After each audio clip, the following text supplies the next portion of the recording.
อบเมื่อเครื่องเต็มนะทุกคนเนาะวันนี้พอดีหลังจากที่ว่าน้ำหน้าเรียบร้อยพอดีแดดเลยทุกคนแดดทางดีแล้วก็ออกเดินทางเลยเนาะถ้าจะกระเมื่อบ่ได้เนาะน้ำไหลเปื้อน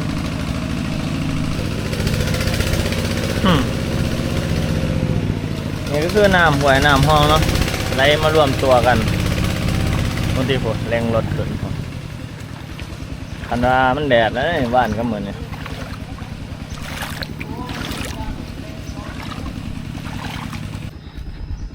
สบายดีทุกคน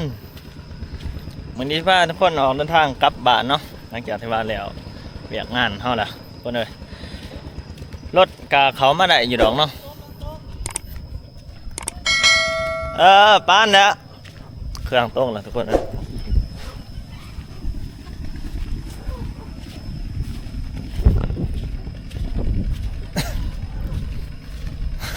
โต๊ะกับโต๊ะลงน้ำขี้ต้มครับ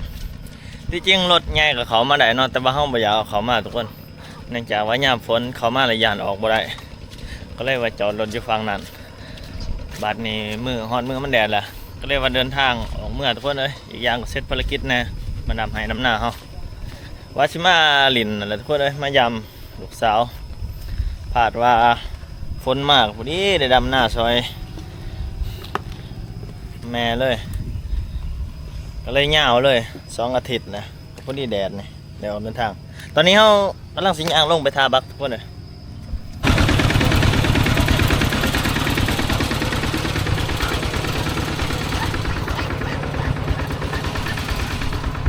ก็ได้เครื่องคล้องเมื่อไรเนาะทุกคนเนาะพ่อแม่จักสีเขาสีน้ำให้อันนั้นนี่ให้เพื่ออีหยังที่ว่ากินได้หรือว่าอีหยังที่ว่าเมื่อใด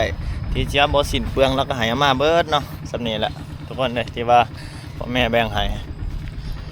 เดี๋ยวที่พาทุกคนออกเดินทางเนาะขึ้นเรือเมืองน้ำกันเลยสมบรรยากาศเลยเนี่ยก็น้ำขึ้นแค่นี้เนาะ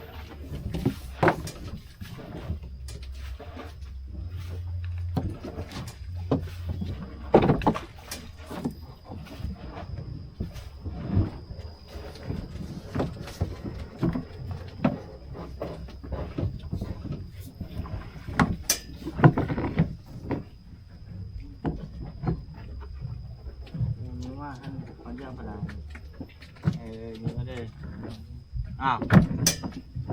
คือคุ้งนิดหน่อยสิแดนเนาะเดี๋ยวว่าโบ้เมื่อยุ่งไม่ได้เอาแล้วนะ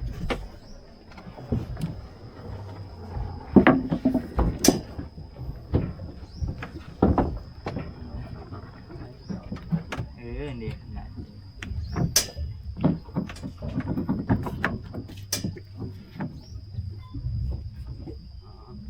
ได้แล้วนะโอ้ย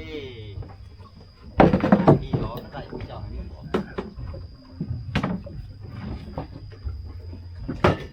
จะปกกายไปเลยกายไปเลยหนูนะจับเดี๋ยวดิจับหางเนาะจับหางอ๋อติดเอาก็ได้นี่ว่ากายไป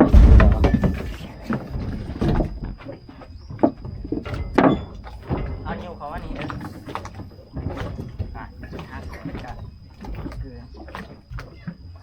ใหม่พอก็ได้ว้ามันจะดึงมาอย่างโผล่โผล่ไปด้วยต้นเนื้อที่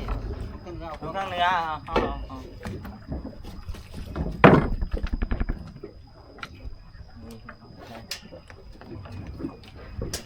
จับหางจับหนามลายผูตะกูท่าหนามมันจิกเยอะโอ้ยนี่โมลายมูกินยังไปบ้า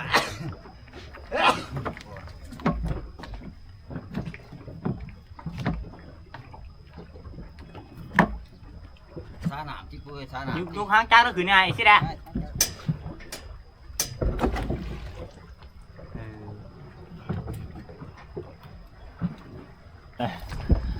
ว่าต่ำไปสาหนามยิ้มจักเป็นจักใจเนาะไปก้าวเข้าสู่ฟังนั่นบัดนี้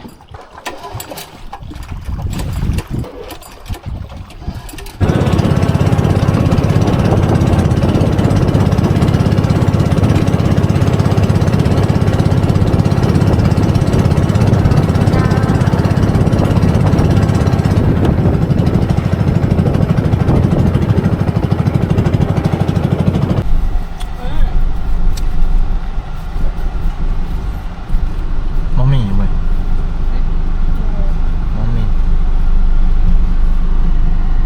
สีขาวออกเมื่อบนมองแล้วทุกคนเนาะ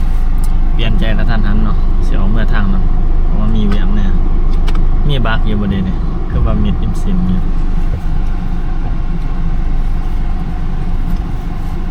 มาแล้วทุกคนตอนนี้บักใหญ่กำลังมาหับห้องแล้วเนาะ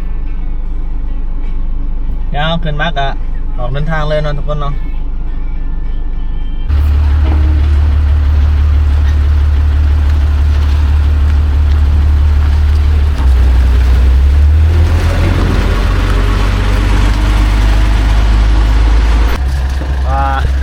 ตอนนี้เขาเอารถขึ้นบักเรียบร้อยเนาะทุกคนเนาะบางวิธีเขาอวยทุกคนเลยเป็นเพื่อที่แบบว่ามุนสายมุนคว้าได้เนาะไปครับเป็นเพื่อลำเดียวเลยเรียกว่าเซียนเนาะวิศวกรออกแบบกันได้เรื่องอะไรโอ้นี่ก็เป็นบ้านอีกบ้านหนึ่งเนาะที่ว่ามีเพื่อใหญ่หลายเนาะทุกคนเนาะมี1นี่2เที่ยวขี่3หลังน่ะ4อยู่เถิงคนที่3บาทปัญหาป่าทุกคน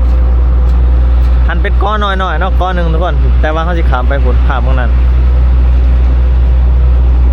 อ๋อผีบักรถจักรทุกคนรถจักรขามเมืองนี้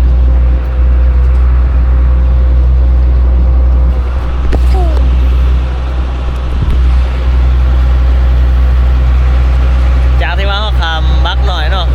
รถขี่บัดนี้เขาเอารถขามบักใหญ่ที่ว่าเป็นสถานการณ์ที่แบบว่าโอเคเลยสวยงามเนาะอีกอย่างกับทินเฮาที่บ่เคยเห็นทุกคนเลย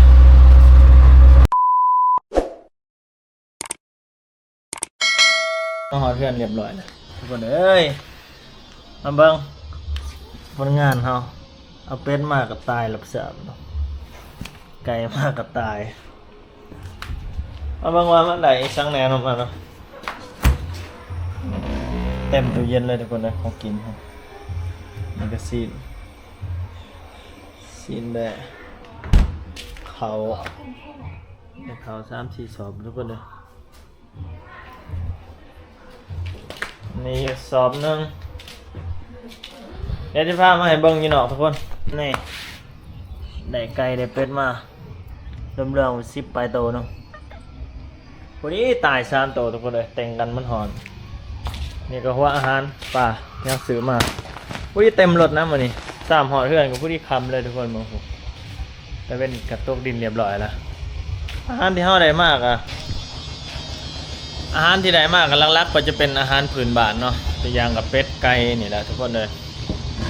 คือเฮามาได้บ้านเขาก็ได้เป็ดได้ไก่มาได้เฮ็ดได้ของกินของหยังมาบัดที่เฮาไปบ้านเขาก็เอาฟักเอามีไปคือกันทุกคนเลยกับบ่ได้ถิ่มได้ป้าก็เนาะที่ว่าแลกเปลี่ยนกันไปรอบนี้เฮาได้มาหลายเนาะนับแต่ข้าวสารอาหารแห้งครบเลยทุกคนเป็ดไก่ก็เป็น10 กว่าโตเนื่องจากว่าพ่อแม่ว่ามียังกินแน่บ่อยู่เพื่อนเอาเมื่อกินตีกเลยว่าพากันมาหลายเติมเนาะก็มาแบ่งไอ้น้องแน่ทั้งหมดก็สิแม่นจบคลิปเพียงเท่านี้นะทุกคนเนาะถ่ายทำตอนนี้กลับมาจากที่ว่าดำหน้าดำไห้แล้วอยู่ทางฝั่งเฮาก็มาทางนี้เนาะมาอย่างไรเสียงรถดำหน้าก็ประมาณ6 วันแล้วซอยเขาเจ้าแล้วเฮาก็เดินทางมาเลยเนาะมื้ออื่นเฮาสิออกไปให้ทุกคนสิพาไปเบิ่งให้ของเฮาว่ามันสิ6 ส่ำใดแล้วก็พักมีเฮาใหญ่ส่ำใดเนาะเจอกันอยู่ให้เฮาทุกคนมื้ออื่น